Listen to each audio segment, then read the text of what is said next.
ఉన్న రాష్ట్రాలే ఇస్తున్నాయంటే కాదు, రెవెన్యూ లోటు ఉన్న రాష్ట్రాలతో సహా. అసలు జీతాలు ఇప్పుడు తెలంగాణ తీసుకోండి, ఏపీ తీసుకోండి.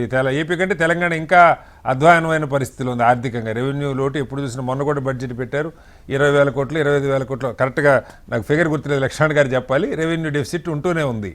అయినా కూడా పథకాలు ఏ ఆగట్లా. ఇంకా ముందే ఇస్తాం. ఇంకా కొత్త ట్రెండ్ ఏమొస్తుందంటే ఎరియర్స్ లాగా గత పీరియడ్లో కూడా మేము ఎప్పుడైతే హామీ ఇచ్చామో మా ప్రభుత్వం వచ్చాక కూడా కదా, అంతకుముందు 3 నెలల నుంచి 4 నెలల నుంచి కూడా ఇస్తామన్న ధోరణి ఒకటి నడుస్తుంది. ఇది ఒక అంశం. అయితే వీళ్ళకే ఎందుకు ఇస్తున్నారంటే మళ్ళీ అట్ ది సేమ్ టైం ప్రభుత్వాలు ఏం చేస్తూ ఉన్నాయి, భూములు ధారాదత్తం చేస్తున్నారు. ఎకరా రూపాయికి ₹1 అంతకుముందు ఏదో కంపెనీలు పరిశ్రమలు ఉపాధి రియల్ ఎస్టేట్ కంపెనీలకు కూడా భూములు ఫ్రీగా ఇస్తున్న పరిస్థితి. మాల్స్ కట్టే వాళ్ళకి ఒక చోటని కాదు, ఇది అదే అసలు ఎంప్లాయ్మెంట్ ఏమి ఉండదు. ఒకసారి కన్స్ట్రక్షన్ అయిపోయాక ఇక మామూలు వ్యాపారం. ఇలాంటి వాళ్ళకి ఇస్తున్నది ఒకటైతే, రెండవది కేంద్ర ప్రభుత్వం జాతీయ స్థాయిలో భారీగా లక్షల కోట్లు, ఆ మధ్య అనుకుంటే ఇప్పుడు 2 లక్షల కోట్లు ఎస్బీఐకి ఇచ్చారు. ఎందుకు ఇచ్చారంటే ఈ బడా పారిశ్రామికవేత్తలకి లోను మాఫీ చేసిన దానికి, ఆ లోన్ వ్యవహార కింద దాన్ని ఎన్పిఏ కింద చెల్లేసుకోవడానికి అన్నట్టుగా ఇచ్చారు. అలాగే కొన్ని పథకాలు మీరు పెట్టుతున్న పథకాలు కూడా, ఉదాహరణకి గ్యాస్ సబ్సిడీ ఇస్తూ ఉన్నారు. దానిలో డొమెస్టిక్ గ్యాస్ వాడు కోటీసోడైనా మరొకడైనా ఏదో ఒక ఖాళీ ఇచ్చారు వాలంటరీగా వదులుకోమని, కానీ దాని ఎక్కడా రిస్ట్రిక్షన్ లేదు. పెట్రోల్ కూడా అంతే, చాలా సందర్భాల్లో ఆటో వాడికి అదే పెట్రోల్, బెంచ్ కార్లు వచ్చినా అదే రేటు.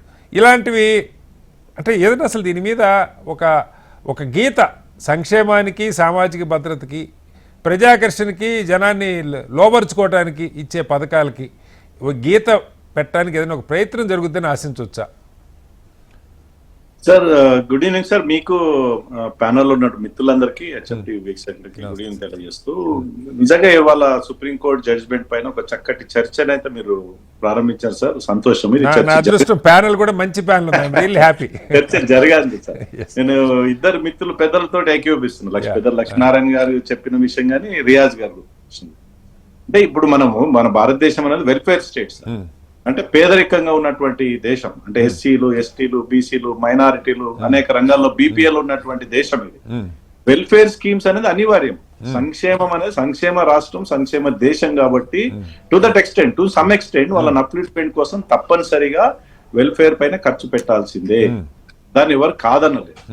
కానీ అధికారంలో రావడానికి మాత్రమే ఆ వెల్ఫేర్ ని విస్మరించి, దానికి మించి అంటే ఆ వెల్ఫేర్ కి మించి ఫ్రీబీస్ ని కూడా ఎవరు బీపీఎల్ అనేో లేకపోతే కండిషన్స్ పెట్టకుండా అధికారంలోకి ఏ రకంగా నన్ను అధికారంలో రావాలని విచ్చలవిడిగా ఫ్రీబీస్ ని ప్రకటించడంలో ఉన్నటువంటి ఇవాళ దేశ ఆర్థిక పరిస్థితి కావచ్చు, రాష్ట్ర ఆర్థిక పరిస్థితి దుస్థితికి కారణం అవుతా ఉంది సార్.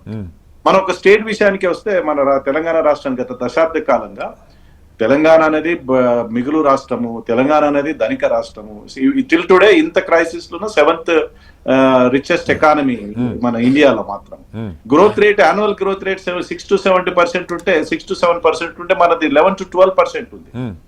దశాబ్ద కాలంగా ఇంత అద్భుతమైన గ్రోత్ రేట్ ఉన్నప్పటికీ కూడా ఎందుకు మనము అప్పుల పాలైనము, ఎందుకు మన ఆర్థిక పరిస్థితి జీతాలు ఇవ్వలేని పరిస్థితి వచ్చింది అనేది మనం డెఫినెట్ గా చర్చించుకోవాలి. ఇవాళ ఒక్కసారి లాస్ట్ బడ్జెట్ చూసుకుంటే సార్, మనం సరే శాలరీ కాంపోనెంట్ కి 15 or 20-25% బిలో 30% ఉంది శాలరీస్ కి అది పోతే. సో మిగతా వెల్ఫేర్ అండ్ ఈ ఫ్రీబీస్ కి సంబంధించి చూసుకుంటే ₹1,00,000 కోట్ల సార్. అంటే నేను అనేది సరే స్పెసిఫిక్స్ లోకి మనం వెళ్ళినా వెళ్ళకపోయినా, నా ప్రశ్న ఏంటంటే, ఇప్పుడు ఒకటి రైతుల దగ్గర ఎప్పుడున్న భూమి 2013 ల్యాండ్ ఎక్విజిషన్ యాక్ట్ వాడమంటే వాళ్ళేమో వాళ్ళ భూమి ఇచ్చినప్పుడు వాళ్ళు రోడ్డును పడి, అయ్యా మాకు ఒక 50,000 ₹1,00,000 ఎక్కువ ధర్నాలు చేయాలి. అప్పనంగా ప్రభుత్వ భూములు ఎకరా ₹10కి, రూపాయికి, ₹100కి, 99 ఏళ్ళకి లీజులకి ఇస్తున్నప్పుడు ఎవ్వరూ మాట్లాడరు. సమస్య అంటే వీటి మీద ఎప్పుడు చర్చ జరగట్లా. అది ఎగ్జాక్ట్ సార్.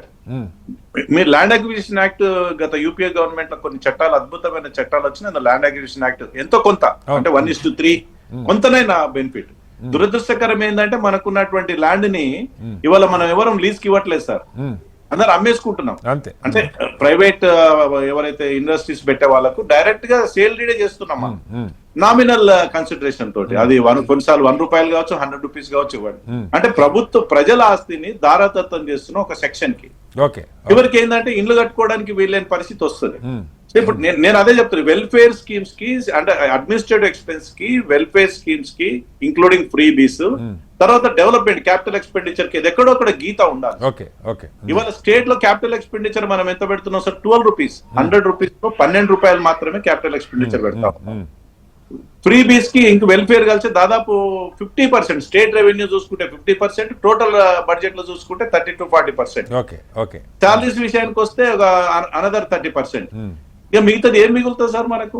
అంటే డెవలప్మెంట్ కింద 10-12 రూపాయలు, ఆ 10-12 రూపాయల్లోనే రోడ్స్, ఇన్ఫ్రాస్ట్రక్చర్ అన్ని వేయాలి. ఓకే. సో విచిత్రంగా ఫ్రీ బీస్, వెల్ఫేర్ మనం వ్యతిరేకించడం లేదు. ఎవరికైతే నిజంగా పేదవాడికి అవసరమో తప్పనిసరిగా వాడికి అప్లిట్మెంట్ కోసం చెయ్యాలి. ఓకే. ఇప్పుడు ఎగ్జాంపుల్ ఉంది సార్, మా రియాజ్ భాయ్ విభేదించవచ్చు నాతోటి. ఇవాళ మనం మహిళలకి ఫ్రీ బస్ ఇచ్చినాం సార్. ఎవరికి ఇవ్వాలి మహిళలకు free bus? White ration card ఉన్న వాళ్ళకు రెస్ట్రిక్ట్ చేయాలి. నేను 1,00,000 రూపాయలు తీసుకున్న ఒక టీచర్ కి ఫ్రీ బస్ ఎందుకు ఇవ్వాలి సార్? ఆమె టీచర్ ట్రాన్స్ఫర్ అంటే ఒక ప్లేస్ నుంచి ఇంకో ప్లేస్ కి బస్ ఒక మహిళనే, కానీ 1,00,000 రూపాయల జీతం ఉన్నటువంటి ఒక టీచర్ కో, ఒక ఆఫీసర్ కో, ఎంప్లాయీకో ఎందుకు ఫ్రీ ఇవ్వాలి మనం బస్సు? నేను అదే మిమ్మల్ని కూడా అడిగాను. గ్యాస్ ₹1,00,00,000 ఉన్న వాళ్ళు కూడా గ్యాస్, డొమెస్టిక్ గ్యాస్ ఫ్రీగానే అవుతుంది సార్. ఎగ్జాక్ట్లీ. నేను గ్యాస్ విషయంలో కూడా పేదవాళ్లకు ఉచితంగా గ్యాస్ కనెక్షన్ దేశంలో ఒక విప్లవ రూపంలో వచ్చింది, సంతోషమే. కానీ ధనికులుగా ఇప్పుడు ఎగ్జాంపుల్ రైతు బందే సార్. గతంలో ఎగ్జాక్ట్లీ ఊర్లలో వచ్చి సార్ ఒక 50 ఎకరాలు 100 ఎకరాల బెంజ్ కార్ లో పోయి చెక్స్ తెచ్చుకున్న సందర్భాలను చూసిన. స్టార్టింగ్ లో చెక్స్ ఇచ్చేవాళ్ళు వాళ్ళకి. అంటే ఊరందరికి ఒక చెక్ అయితే ఆ ఊర్లో ఉన్న రైతులు ఒక 100 మంది అనుకుంటే 90 మందికి ఈక్వల్ అమౌంట్ ఒక్కటి తెచ్చుకున్నారు బెంజ్ కార్ లో పోయి. అంటే ఏది వెల్ఫేర్ ఇది? నిజంగా వెల్ఫేరా? అంటే ఎక్కడి నుంచి డబ్బు వస్తుంది? రెవెన్యూ ఎక్కడి నుంచి వస్తుంది? అసలు వాళ్ళు వ్యవసాయం కూడా చేయరు. కనీసం వ్యవసాయం చేస్తే ఓకే, వ్యవసాయం చేయకుండా అదనంగా డబ్బులు ప్లాట్లకి, కొండలకు, గుట్టలకు ఇచ్చిన సందర్భాలు చూసినాం సార్. వ్యవసాయం దేవుడేరుగు. సో ఈ రకమైనటువంటి ఎక్కడొక్కడ పుల్ స్టాప్ పడాలి. సరే, ఇష్టం ఉన్న దేశవ్యాప్తంగా చట్టమే రావాలి. అంటే ఒక 100 రూపాయలు బడ్జెట్ ఉందంటే ఎంత సాలరీస్ ఎంత ఖర్చు పెట్టాలి, వెల్ఫేర్ మీద ఎంత పెట్టాలి, అండ్ డెవలప్మెంట్ ఆస్పెక్ట్ లో ఎంత పెట్టాలి, రెస్ట్రిక్షన్ ఉండాలి. అట్లీస్ట్ 30